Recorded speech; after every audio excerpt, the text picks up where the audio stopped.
नमस्कार और स्वागत है। आज हम इतिहास के सबसे शक्तिशाली विचारों में से एक की कहानी में उतरने वाले हैं। ये कहानी है एक ऐसे इंसान की जिसने दुनिया को देखने का नजरिया ही बदल कर रख दिया। तो चलिए एक सवाल से शुरू करते हैं। आखिर दुनिया की सबसे बड़ी ताकत है क्या? क्या ये पैसा है, या एक बहुत बड़ी सेना, या फिर कुछ और? इसका जवाब पता है, शायद वहां छिपा है जहां हम उम्मीद भी नहीं करते।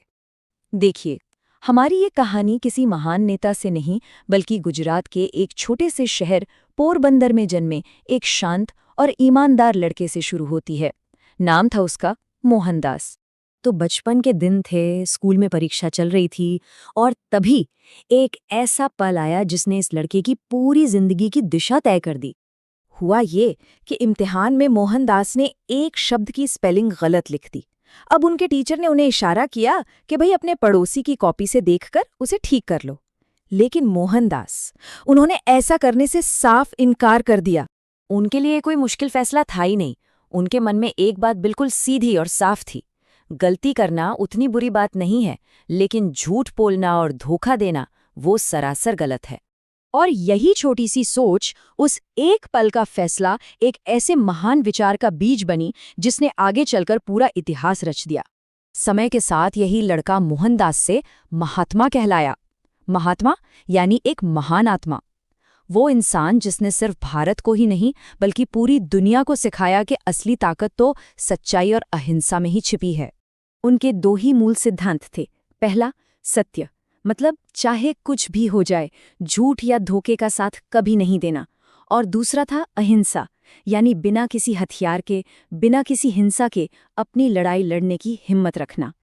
और उनके सामने जो चुनौती थी, वो कोई छोटी मोटी तो थी नहीं।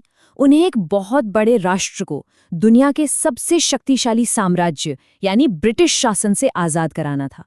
सोचिए, उन्होंने लोगों को हथियार उठाने के लिए नहीं कहा, बल्कि उन्होंने एक बिल्कुल नया रास्ता दिखाया। उनका कहना था कि हमारी जीत तोपों और बंदूकों से नहीं, बल्कि हमारी सच्चाई और शांति की ताकत से होगी। तो फिर ये लड़ाई लड़ी कैसे गई?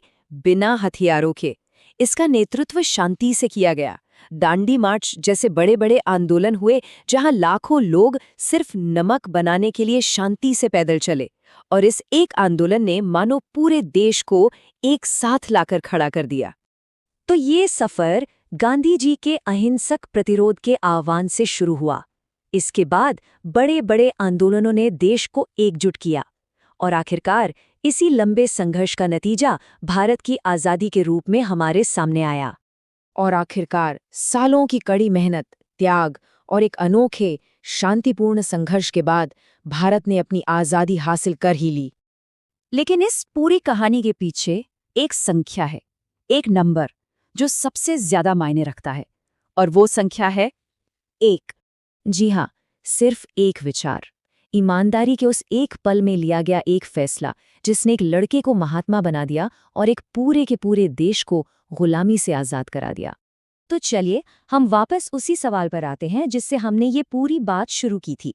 गांधी जी की ये कहानी हमें ये सोचने पर मजबूर करती है कि क्या आज के इस दौर में भी सच्चाई ही सबसे बड़ी ताकत है? इस पर सोचिएगा जरूर।